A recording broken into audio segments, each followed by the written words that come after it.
Do they have stats on what it is for when you have muscles like this? No, it's zero chances. It's zero, right? Chance of zero. What up, dude? What's up, my host? How you doing, What's man? up, man? Quickly before we get into the video and why we're shooting this video today, my name is Albert, realtor with Home Smart Professionals, team leader at the Hajdaraj Group. This is Will Mead, growth manager, also real estate agent with the Hajdaraj Group at Home Smart Professionals. If you have any questions regarding that, you know where to find us. Without any further ado, I don't want to waste a second. Let's get into today's video. So, as you all know, crime. Yes. So as you all know, we post a lot of videos regarding Rhode Island, living in Providence. And we do not intentionally try to only cover the positives about the state, although really maybe we're biased because we live here, right? But what happened lately is that a lot of people have made a lot of comments and have reached out to us and asked, said that we're either wrong or we're ignoring, how violent the city of Providence is and things like that. So we figured we'll make this video and kind of discover together the crime rate in Providence, Rhode Island. How violent of a city is it compared to other cities? Compared to other metro cities in America that are similar. So it's good that we play both sides of the fence, right? So we're going to talk about how great Rhode Island is because we do love it. We love living here, but of course. There are negatives for sure. Like the video that we took that time, the top 5 things that we hate, which will be coming out again. But Albert lost the data for that. Crime is something in Providence that it's not a secret. Name one city in the U.S. Well, I'm from Connecticut, and New Haven and Bridgeport are two of some of the most violent cities in America. Yeah. When you live in a city, you're going to have crime, right? Correct. There's going to be violence. It's normal. Yeah, now, petty theft, burglaries, violent crime, like you said, property crime. I think what happened is back in the day, when I say back in the day, I really mean like 20, 30 years ago. I think that the crime rate in Providence was much, much higher than it is now. So people either don't live here or are not too involved in the community. They still believe that there's a high crime rate. I mean, I think yes and no. I agree with the part that there's some neighborhoods like Smith Hill. There's some other neighborhoods in Providence that have started to get turned over a little bit. So you're seeing investors buy up these houses and fix them up, rent them out to college kids, which is a really good thing for the neighborhoods because you're putting value back into these houses, into these neighborhoods, which is great. I mean, absolutely. just like we just sold that 3-family in a so-so neighborhood, right? For over $400,000. Yeah. I mean, that's fantastic. That's great. So if you search online, there's some conflicting data. And when I say conflicting, means that there's certain websites that have, the crime rate in Providence lower than the national average. Some of them have it higher than the national average. But what I'm noticing is in most of them, it seems like it is higher than the national average. And it also is compared with Rhode Island as well. So there's this website, neighborhoodscout.com, that obviously has rated the violent crime comparison per 1,000 residents in Rhode Island. Providence's violent crime rate per 1,000 is 4.98. Okay, and Rhode Island's crime rate per 1,000 is 2.21. It's double higher than it is in Rhode Island. Double the amount. And just for the sake of talking about Rhode Island in general, Rhode Island is the 9th lowest crime rate in the country. So that 2.21, 9th lowest in the country. Yeah. Pretty damn good. I don't want to go and compare this to other cities because I'm not trying to, it is what it is. Like the point of this video is we just want to share what the rates are, right? So this website has it at 4.98, violent crime comparison per 1,000 residents. It says my chances of becoming a victim of a violent crime which is 1 in 201 in Providence, and in Rhode Island is 1 in 452. Do they have stats on what it is for when you have muscles like this? No, it's zero chances. It's zero, right? Chance is zero. There's literally zero chance if you work out. But you mentioned something interesting, though, when we were looking at this stat, because we're not really sure if this website compares this only by just... They simply grab the number of crimes, number of population, and they just do a basic calculation. Yeah, stats can be manipulated. Yeah, manipulated for any kind of purpose. Or do they go into certain neighborhoods, chances of you getting mugged if you're, a different race and things like that? I mean, you can go street by street, and I'm sure that your chances of becoming a victim of a violent crime will vary greatly. Like, it might be 1 in 200 for the whole city. Mm-hmm. You might go to a nicer area in Providence and it's 1 in 1,000. You might go over a street and it's 1 in 100. Yeah. You know? So now, stats don't tell the whole story. It's just a generalized. Yes. And we're not, we're not trying to trash these stats, but we just kind of want to play the devil's advocate. And then it continues. The population in Providence is about 179,000.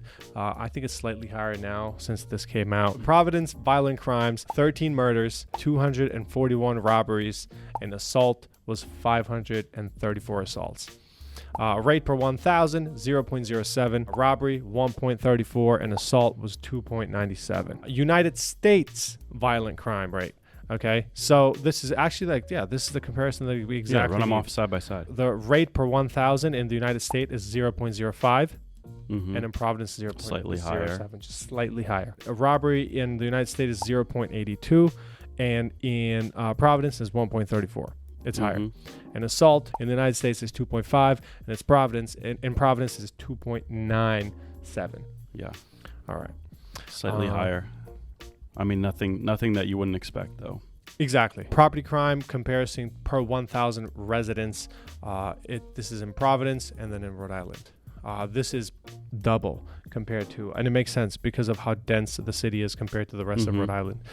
Providence 30.86 and Rhode Island is 15.35. Yep. Okay, so it's double. My chances of becoming a victim of a property crime. Not you personally. We know it's zero. We know it's zero. That right? Yeah, other people. You go to the gym 5 times. That's zero. These are weapons, no? Dude, this is like you got a license for those? Mass destruction. And when I say mass, I mean the fat in your body will be destroyed if you go to the gym. Papa, see how Papa takes care of you? License pending. To answer your question. My chance of becoming a victim, a victim of a property crime in Providence is 1 in 32, and in Rhode Island is 1 in 65. Rate per 1,000 for a burglary, 4.1 in Providence. Rate per 1,000 in the U.S. is 3.41. Theft rate per 1,000 in Providence is 24.9, and theft rate per 1,000 in the U.S. is 15.5. Motor vehicle theft, 2.6, and in the United States, rate per 1,000 is 2.2. You know what's funny? If you had asked me before I read these stats, I probably would have ranked the motor vehicle theft the highest in Providence compared to the United States, but it's actually not that much higher. I just wanted to go back real quick. Yeah. Of how Providence is changing, right? Yeah. So, we talked about certain areas getting bought up by investors and people taking the opportunity to put value into these multifamilies. I don't know what the stats are on multifamilies versus single families in Providence, but I would venture to say it's pretty similar in terms of quantity. I mean, in these dense areas, every house that you see is pretty much a multifamily. People are taking the time to renovate right now. They're going street by street. They're buying these things up. Yep. They're turning them over, and it's great to see. That's where improving the city starts. It starts by not unfortunately, it's just the truth. If you improve infrastructure and education, you're going to improve the health of a city, right? Yeah. And I feel like we've been doing that. Everybody makes a joke of how bad the roads are in Rhode Island, which is true, but they're consistently working on it, Right. So, same thing with real estate. They're consistently working on it. So this website is homesnacks.com. It's really good. I have no affiliation with this website, but I gladly will give them a shout out, and we're definitely going to link this special article there. What they do is they grab data from each state and each county in the country. And then they grab that data and they put it into an algorithm, and they determine based on what they want to find. So for example, they have articles like top 10 best cities if you want to go get drunk. And based on, like, they show you how they calculate it, and you can see why they came up with that. So cool. they just rate all this. It's like a data company, and they have these really cool articles. So Providence, Rhode Island info snacks. Population 179,000. Median home price 200,000. This is slightly higher now than when this article came out. This came out in 2020. I want to say the median home price now is probably 230 and change. I would have to go and look, but I don't have that data in front of me right now. Unemployment rate is 7.8%. This came out by the end of 2020. So, but that said, you can see that the unemployment rate is probably usually much lower than it is here, because everybody was unemployed in 2020. So obviously the national unemployment rate rose, and with that the Providence unemployment rate rose as well. So median income in Providence is $45,000, and median income in Rhode Island is $67,000. So if you see, the median income in Providence is much lower than the median income in Rhode Island. Total crimes for 2020 in Providence was 6,305. Total crimes per 100,000 people, it was 3,507.4, and then above national average is 41.62. So definitely last year we have seen an increase in crime. And you know what's interesting, when you talk about last year, people being home, people being unemployed, I wonder if that attributes to higher definitely crime. Yeah, there's data out there that it happened all when over. You're at your job, you're 100%. You're not out committing crime. So absolutely. Probably see a decrease in the next year. Providence's overall cost of living is 108, rated 108, and it's 1.1 times higher than the national average. So again, it's a city, it's going to have a crime rate. It's slightly higher than the national average, but if you actually go into comparing it with other similar metro areas, then you're going to see that although there's a higher crime rate, but there's other similar metro areas that have even a higher crime rate. Overall, I think it's still a great city to live in. And I think it's definitely up and coming. Every year it's been getting better and better. Investors from New York, investors from Boston are coming in, purchasing properties, renovating new small businesses opening up. Every day you see something open up. Absolutely. It's all good. It's on the up. It's definitely not on the down. Correct. Yes. And you can see that the data is there for that. All right. Well, that's it for this video. Thank you guys for watching. I forgot to say it in the beginning, but subscribe because that helps us out a lot. If you're questioning moving to Providence after watching this video, don't hesitate to reach out to us. Let's talk and let's figure this out. You know where to find us. Until the next video, we'll see you. See you, Will.